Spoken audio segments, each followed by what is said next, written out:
Welcome to another edition of Inside Drag Racing, a very special edition and possibly one of my favorites. Coming to you from Gainesville, Florida and the Hilton Hotel here at the campus of the University of Florida. And this is the 20th Annual International Drag Racing Hall of Fame Induction Ceremony brought to you by Lucas Oil. Tonight, you are going to get to meet some of the biggest innovators, some of the brightest stars who made drag racing happen the way it did for all of us all throughout the years. And one of those, well, he's got something deep in my heart, and that's Chevrolet. Now, he was known by many nicknames like Mr. Reflexes and Mr. Chevrolet being the best known, and that is Dickie Harrell, one of 8 that are getting inducted into the Hall of Fame tonight. Now, Dickie Harrell, he drove everything Chevrolet. He was actually backed by Chevrolet back when the manufacturers were doing things like that. And even when Chevrolet pulled that backing from him, he didn't back away. Nope, he kept driving the Chevrolets. As a matter of fact, quite an innovator, too.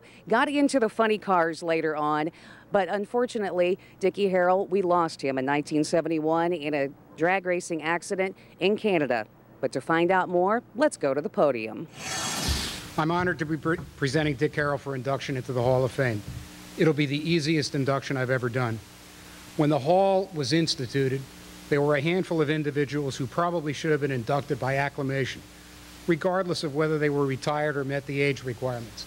We all know them by a single name, people like Wally, Big, Shirley, Snake, and a few others. I sincerely believe Dick Harrell is part of that group. His impact on drag racing and the entire aftermarket industry was huge. Not only was he a pioneering funny car driver who was a purist who stayed with Chevrolet engines in his cars, he was also one of the first racers to field a multi-car team with 18-wheeler transporters. Beyond funny cars, his active participation in the AHRA heads-up superstock class resulted in what we know as pro stock today. From his affiliation with specialty auto manufacturers like Yanko Chevrolet, for whom he built the first 25 high-horsepower street machines, to his work with Nicky and later Fred Gibbs Chevrolet, Harrell built cars that were highly sought after. Today, real versions of those cars are worth a fortune, if you can even find one. I could stand here and run through an impressive list of race victories, but Dick Harrell was about a lot more than that. He died in Toronto 39 years ago in a racing accident, and even in death, he positively influenced our sport. Up until then, 200-mile-an-hour funny cars were running on passenger car front tires. His death resulted in the development of purpose-built tires for funny cars, making them safer for everyone. It was the perfect legacy. Dickie Harrell was a man of a Chevrolet.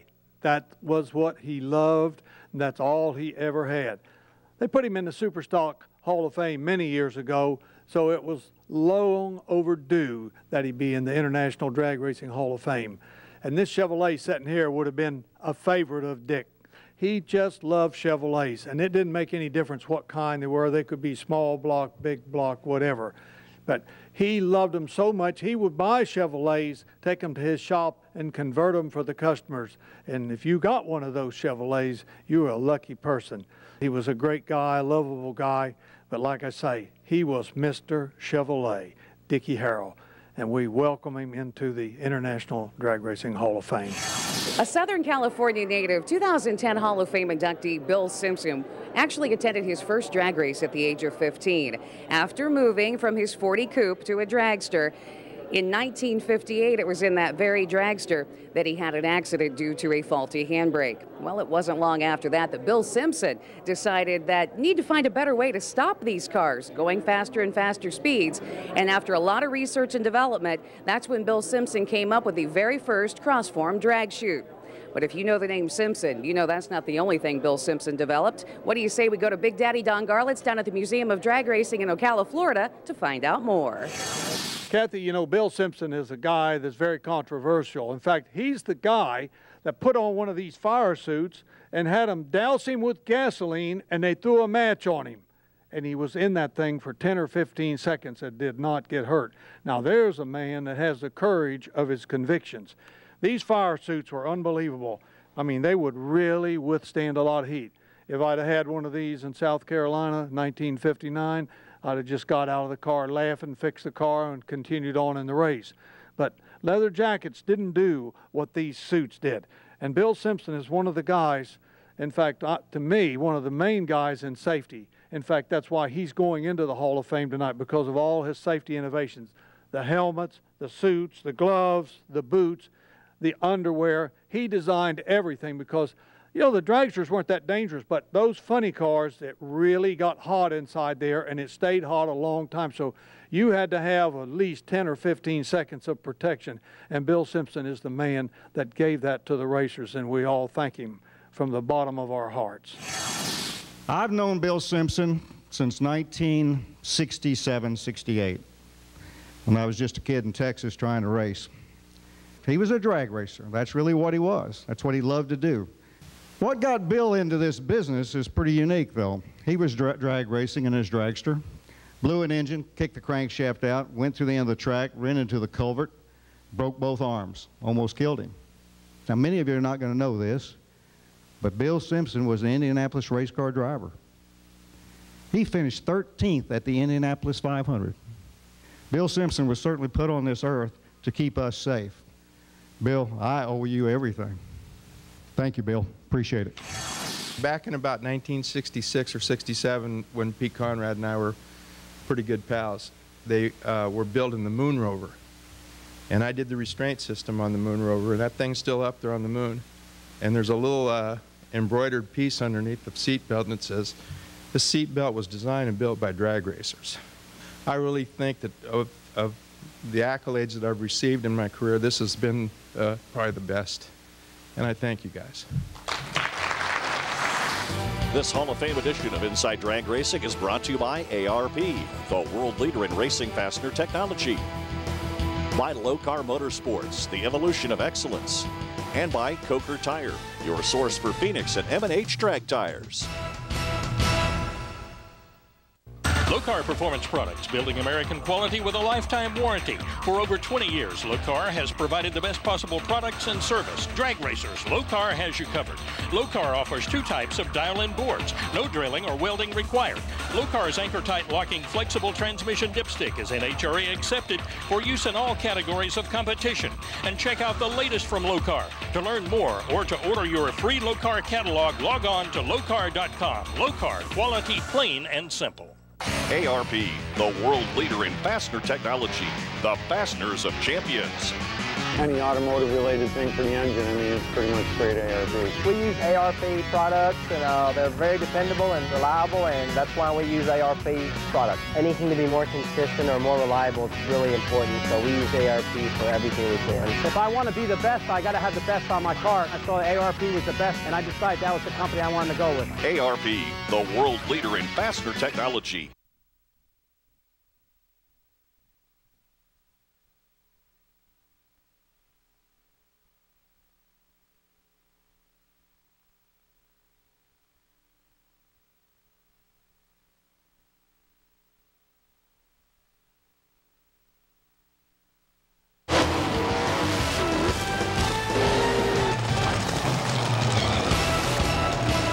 Welcome back to Inside Drag Racing and the 20th Annual International Drag Racing Hall of Fame Induction Ceremony. Putting the International into this year's inductees, 2010 Hall of Famer Jim Reed from Australia started racing professionally in 1974. Kathy, in 1974, I traveled to Australia to do a series of match races, and this is the car that I took over. But the man that I was scheduled to match race was Jim Reed, and what a match racer he was. Beat me 2 out of 3 that night. But he went on to win many Australian championships, and he's a true champion, and he's still involved in drag racing in Australia, and he certainly belongs in the International Drag Racing Hall of Fame. Mr. Jim Reed. This is really fantastic for me.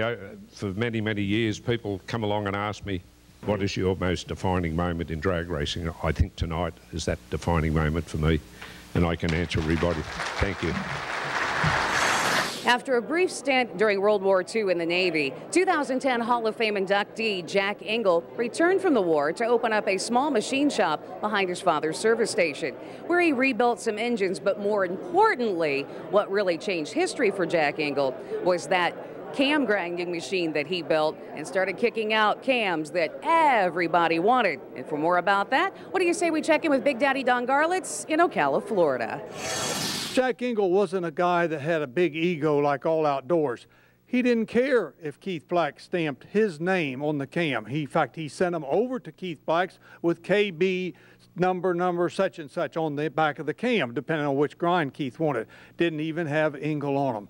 But every one of Keith Black's engines that went out of Keith Black Racing Engines in Southgate had a Jack Engle cam in it. That speaks volumes, because Keith Black could have bought any cam he wanted, and he chose Jack Engle. And that's one of the reasons that the selectors put Jack Engle into the Drag Racing International Hall of Fame. Inducted into an elite group of racers called the Greek Fleet, 2010 Hall of Fame inductee Leroy Goldstein drove both Top Fuel and Funny Car. He drove for the Ram Chargers, and in 1970 was the very first driver to put a funny car into the sixes with a 695 pass in New York. But the Ram Chargers wasn't the only very famous group that Leroy drove for. Actually drove for another group of people who are also in the International Drag Racing Hall of Fame. And with more on that, let's go to Ocala, Florida, and Big Daddy Don Garlits at the Museum of Drag Racing. Kathy, Leroy Goldstein never owned a race car, but he sure drove a lot of them. I remember Jim Nickel told me he picked him up hitchhiking down the road when he was a young kid, and that's how he got into drag racing, and Nickel took him with him, and he was on the crew. And he elevated himself to, he drove for Nickel, he drove the Wiener Schnitzel, and he drove for the Ram Chargers for many years, and he drove for Candies and Hughes and won a championship driving the funny cars. He could drive dragsters, he could drive funny cars, he could drive anything.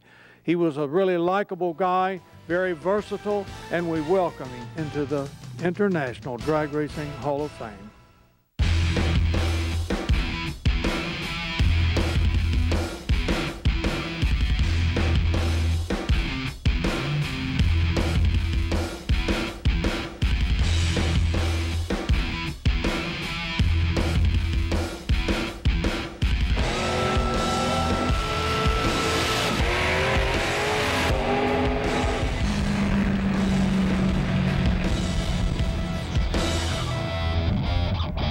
Al's Liner is the only professional-grade truck bed liner kit designed for the do-it-yourself user. Are you looking for a coating that allows you to control the texture, color, thickness, and even the hardness of the material? Al's gives you all this and more. Easily applied to metals, wood, concrete, fiberglass, or just about anything by spraying with our custom spray gun or brushing and rolling. Al's gives you the options, accessories, and additives you want at a fraction of the cost. We have the background and knowledge to make even the first-time applicator look like a pro. To get more information or to find a retailer near you, log on now to alsliner.com.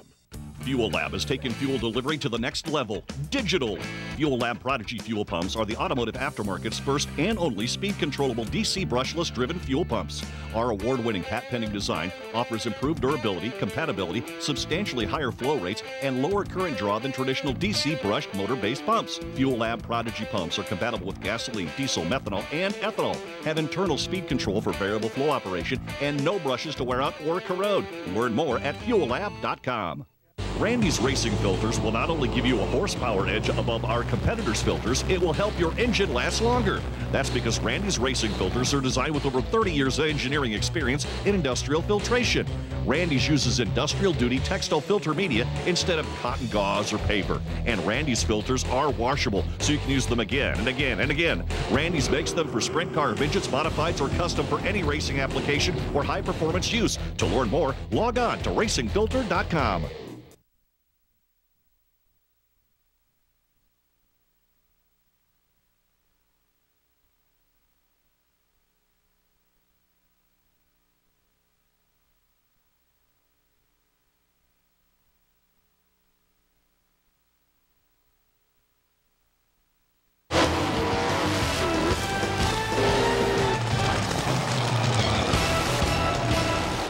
Welcome back to Inside Drag Racing, a pioneer of custom-built axles. 2010 Hall of Fame inductee Bob Stange was actually the developer of something pretty interesting, the C-Clip Eliminator, which definitely helped out with the Chevy axles and rear ends. Everybody calls him Bob Strange, but it is Bob Stange. He made the axles. Originally, we just took the stock axle, cut it down, and re-splined it, and it was pretty good. But as soon as the horsepower came up, they started breaking. And Bob Stange started that little company in Chicago, Stange Engineering, and they started making the axles. But this is the thing that Bob designed that I really liked. This is the aluminum piece that is the 9-inch forward rear that takes the place of all the cast iron and all the steel and everything, and it's still stronger. And it put drag racing just light years ahead. And he built them. These are some of the early ones right here that he made. And they, even today, the top fuel dragsters going down the drag strip, most of them will have these Bob Stange rears in them. And for that, Bob does deserve to be in the Drag Racing Hall of Fame. I'm proud to be inducted with the inductees tonight. It means even more to me. I'm very fortunate. There's many other people in my life that I have to give thanks to. I'm not here alone, and I wish I could give all the names, but I'm not going to stand up here and go through that all night. Don and Pat, I appreciate it. It's all been good. I love my friends, and thank you all. The next inductee into the Drag Racing International Hall of Fame is little Jon Buttera.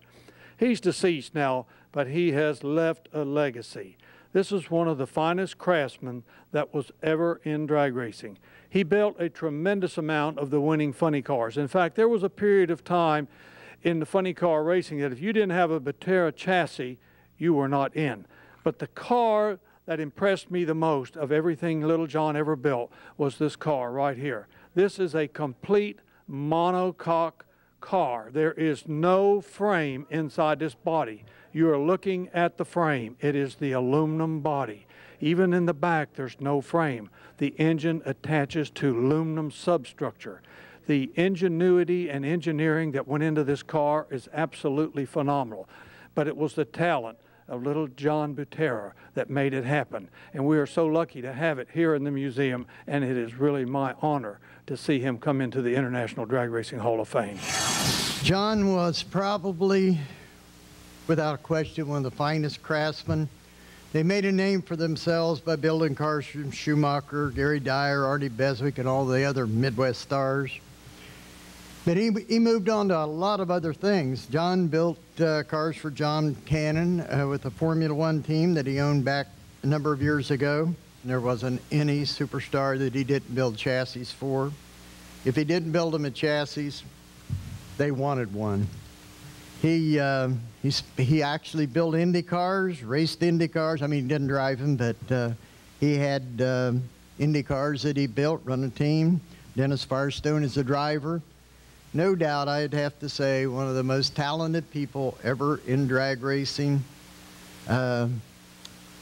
Jon Buttera, another one of our greats that left us way too soon. I'd like to induct Mr. Jon Buttera into the International Drag Racing Hall of Fame. Yeah. Thank you. Thank you. The ARP Quarter Mile Quiz, where we test your knowledge of drag racing. If we use your question on the air, you'll receive a free ARP Quarter Mile Quiz sweatshirt. The ARP Quarter Mile Quiz, brought to you by ARP.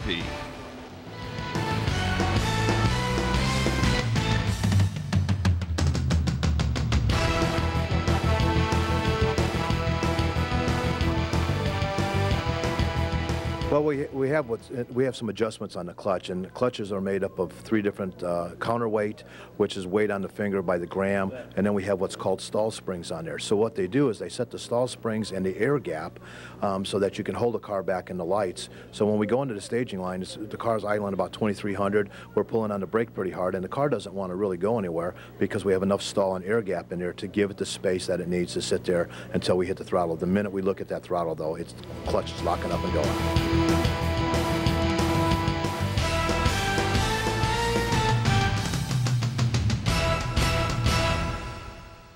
Whether it's for the street or strip, mild to wild, think Team Z Motorsports for your racing components. From front and rear suspension, steering and brakes, differential, clutches, flywheel, and safety equipment. Remember, when you buy Team Z Motorsports products, you're buying years of track testing, research, improvements, and further testing. You get outstanding support from racers who make the parts. You'll find us at the races, tuning, watching, learning, and improving. For the best parts backed by the best service, log on now to teamzmotorsports.net. I'm Jason Pattison, and I believe in performance. That's why I use E3 spark plugs in all my own vehicles. E3 spark plugs have an advanced technology diamond fire electrode. It creates the fastest and most complete burn of fuel during each combustion cycle. That means better performance, more power, and better fuel efficiency. E3 spark plugs, get some! You'll find E3 spark plugs with diamond fire technology at these fine stores. Most people don't even think about their batteries until they're dead.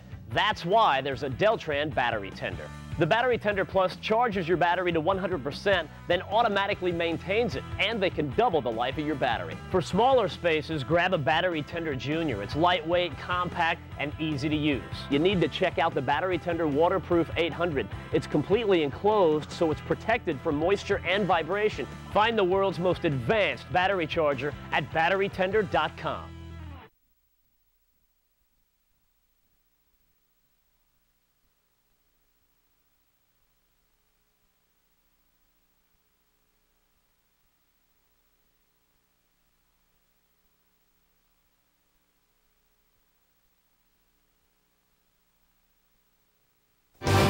IDR is brought to you in part by E3 Spark Plugs, maximum performance and increased efficiency.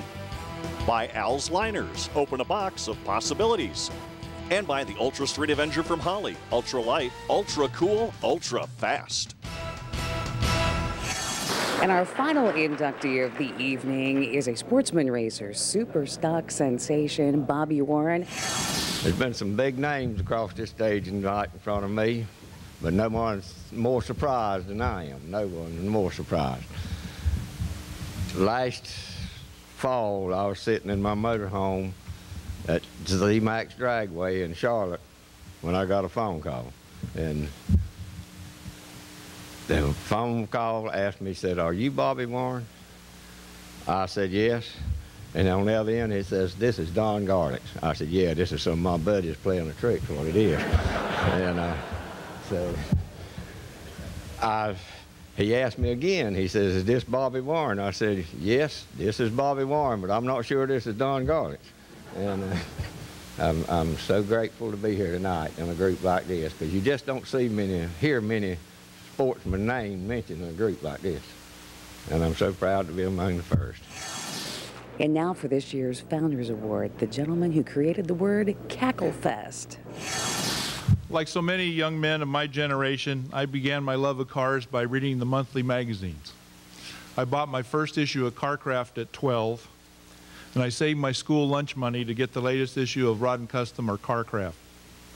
Couldn't afford Hot Rod right at first because it was 35 cents and the other ones were a quarter. I was born and raised in Los Angeles Harbor community of San Pedro. The January '59 cover of Hot Rod magazine featured the Chrisman and Cannon Hustler and the bright orange GMC dragster of Frank Ike Iacono, also of San Pedro.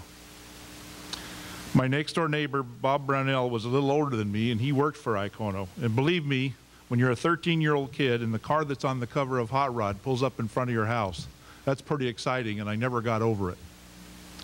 I had the chance 15 years later to drive that car at OCIR, and that was an unforgettable thrill. In 1960, Carl Olson and I shared the same PE class at San Pedro High School. We're supposed to be running laps around the track, but we quickly figured out that if we hid behind the backstop opposite the coach, we'd only have to run half as far. One day we were sitting there leaning against the backstop, and one of us said, "You think we'll ever get to go to Bakersfield and see Don Garlits run someday?" Well, as you probably know, Carl went on to win top fuel at the 72 Winter Nationals, the 74 March Meet, and the last drag race at Lyons, where we practically grew up. And here I am tonight. It's almost unbelievable.